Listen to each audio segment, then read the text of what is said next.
चले वतन की ओर डाल के प्रेम की डोर। हम चले वतन की ओर डाल के प्रेम की डोर। बाबा खींच रहा है आज सहज ही अपनी। ஓம் சாந்தி 5/12/1983 அவ்யக்த பாப்தாதாவின் மகா வாக்கியம். தலைப்பு: சங்கமயுகம், தந்தை குழந்தைகளின் சந்திப்பிற்கான யுகம். இன்று அனைவரும் சந்திப்பை மேளா கொண்டாடுவதற்காக வந்து சேர்ந்து விட்டீர்கள். இதுவே தந்தை மற்றும் குழந்தைகளின் இனிமையான சந்திப்பதற்கான மேளா. இந்த சந்திப்பு மேளாவிற்காக அநேக ஆத்மாக்கள் அநேக விதமாக முயற்சி செய்தும் முடிவற்றது, அசம்பவம் மற்றும் கடினம் என்று கூறி காத்திருப்பதிலேயே இருந்துவிட்டார்கள். எப்பொழுதாவது நடந்துவிடும் என்ற இதே நம்பிக்கையில் இருந்து வந்தார்கள். மேலும் இப்பொழுதும் இருந்து கொண்டிருக்கிறார்கள். அந்த மாதிரி அந்நிய ஆத்மாக்களும் இருக்கிறார்கள். அவர்கள் எப்பொழுது நடக்கும், எப்பொழுது வருவார், எப்பொழுது சந்திப்பார் என்று அந்த மாதிரி பிரிந்திருப்பதின் பாடலை பாடிக்கொண்டே இருக்கிறார்கள். அவர்கள் அனைவருமே எப்பொழுது என்று கூறுபவர்கள். மேலும் நீங்கள் அனைவரும் இப்பொழுது என்று கூறுபவர்கள். அவர்கள் பிரிந்திருப்பவர்கள். மேலும் நீங்கள் சகஜ யோகிகள், ஒரு நொடியில் சந்திப்பை அனுபவம் செய்பவர்கள். இப்பொழுது கூட யாராவது உங்களிடம் தந்தையோடு எப்பொழுது சந்திப்பது, மேலும் எவ்வளவு நேரத்தில் நடக்க முடியும் என்று கேட்டார்கள் என்றால் நீங்கள் என்ன கூறுவீர்கள்? தந்தையை சந்திப்பது குழந்தைகளை பொறுத்தளவில் ஒருபொழுதும் கடினமாக இருக்க முடியாது என்று ஊக்கம் உற்சாகத்தோடு கூறுவீர்கள்.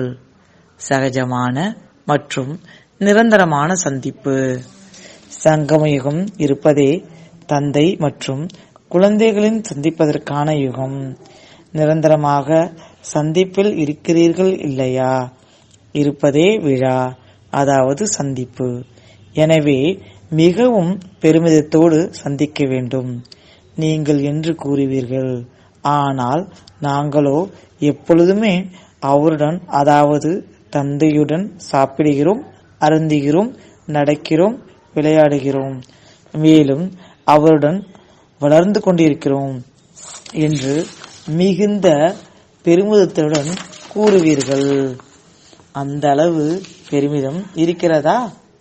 அவர்கள் பரமாத்மா தந்தையோடு அன்பு எப்படி ஏற்படுகிறது, மனம் எப்படி ஈடுபடுகிறது என்று கேட்கிறார்கள். மேலும் உங்களுடைய இதயத்திலிருந்து மனம் எப்படி ஈடுபடுகிறது என்பது ஒருபுறம். ஆனால் மனதே அவருடையதாக ஆகிவிட்டது என்ற வார்த்தை தான் வெளியாகிறது. உங்களுடைய மனமா என்ன? அதை எப்படி ஈடுபடுத்துவது என்பதற்கு மனதை தந்தையிடம் கொடுத்து விட்டீர்கள் என்றால் யாருடையது ஆயிற்று? தந்தையினுடையதா அல்லது உங்களுடையதா? எப்பொழுது மனதே தந்தையுடையது என்றால் பிறகு எப்படி ஈடுபடுத்துவது என்ற கேள்வியே எழ முடியாது. எப்படி அன்பு செய்வது என்ற இந்த கேள்வியும் எழ முடியாது. ஏனென்றால் எப்பொழுதுமே அன்பில் மூழ்கியே இருக்கிறோம். அன்பு சொரூபம் ஆகிவிட்டோம். மாஸ்டர் அன்பு கடல் ஆகிவிட்டோம் என்றால் அன்பு செய்ய வேண்டியதாக இருக்காது. அன்பின் சொரூபம் ஆகிவிட்டோம்.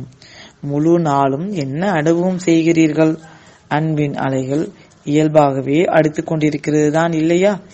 எந்த அளவு ஞான சூரியனின் கிரணங்கள் மற்றும் ஒளி விழுகிறதோ அந்த அளவு அன்பின் அலைகள் கொந்தளிக்கிறது.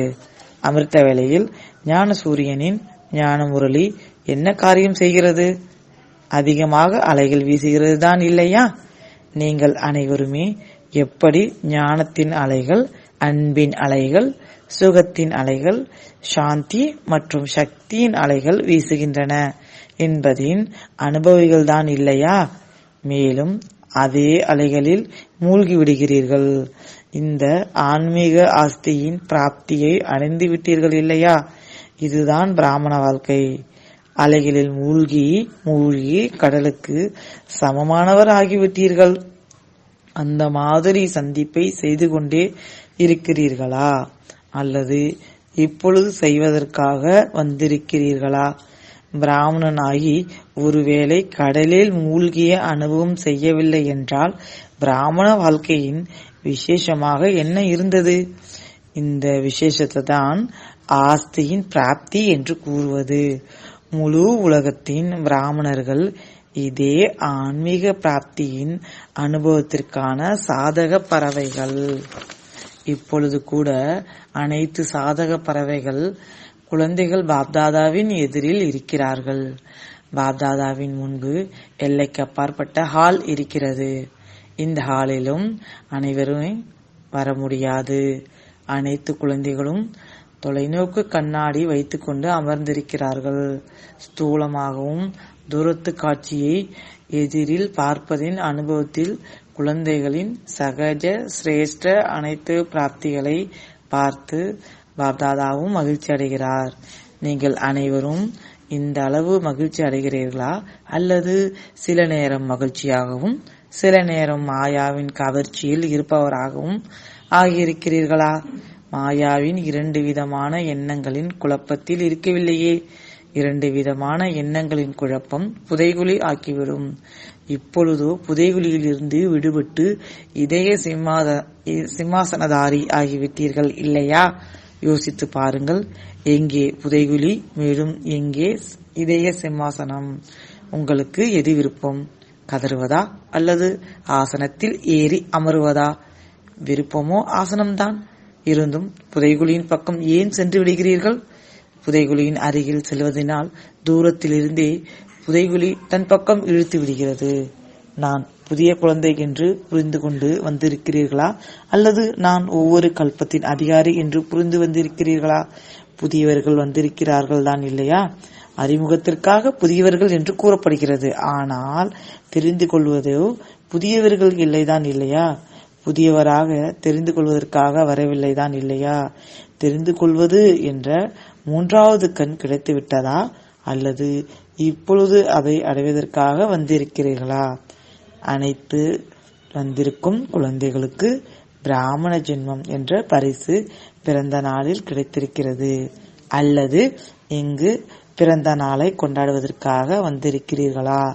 பிறந்த நாள் பரிசாக தந்தையிடமிருந்து 3வது கண் கிடைத்திருக்கிறது. தந்தையை தெரிந்து கொள்வதற்கான கண் கிடைத்திருக்கிறது. ஜென்மம் எடுத்தவுடனே, கண் கிடைத்தவுடனே உங்கள் அனைவரின் வாயிலிருந்தும் எந்த வார்த்தை வெளியானது? பாபா தெரிந்து கொண்டீர்கள், அதனால் தானே பாபா என்று கூறினீர்கள். அனைவருக்குமே பிறந்த நாள் பரிசு கிடைக்கிறதா? அல்லது யாருக்காவது இன்னும் கிடைக்கவில்லையா? அனைவருக்கும் கிடைத்திருக்கிறது தான் இல்லையா? பரிசு எப்பொழுதும் பாதுகாப்பாக வைக்கப்பட வேண்டியது.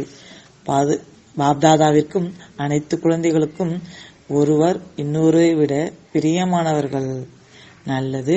அந்த மாதிரி அனைத்து அதிகாரி ஆத்மாக்களுக்கும் எப்பொழுதும் கடலின் விதவிதமான அலைகளில் மிதக்கக்கூடிய அனுபவம் நிறைந்த குழந்தைகளுக்கு எப்பொழுதும் இதய சிம்மாசனத்தில் அமர்ந்திருக்கும் குழந்தைகளுக்கும் எப்பொழுதும் சந்திப்பு மேளாவை கொண்டாடக்கூடிய சிரேஷ்ட ஆத்மாக்களுக்கு கூடவே பாரதம் மற்றும் வெளிநாட்டின் தொலைநோக்கி கண்ணாடி வைத்திருக்கும் குழந்தைகளுக்கு, உலகின் அறியாத குழந்தைகளுக்கும் பாப்தாதா அன்பு நினைவுகளை வழங்குகிறார். அனைத்து ஆத்மாக்களுக்கு அன்புக்கு ஏற்றாற்போல் அன்பு நிறைவிய அன்பு நினைவுகள் மற்றும் வாரிசுகளுக்கு நமஸ்காரம். तो बच्चों को तो सर्विस करनी है. जो बाबा कहते हैं सबको ये बताओ कि देखो तुम्हारा एम एंड ऑब्जेक्ट ये है, एक गीता है बगैर, ये राजयोग है ना बच्चे। कैसे है राजयोग? बिल्कुल सहज है कि बाप को याद करो तो ये वैसा मिलेगा तुमको। ओम शांति।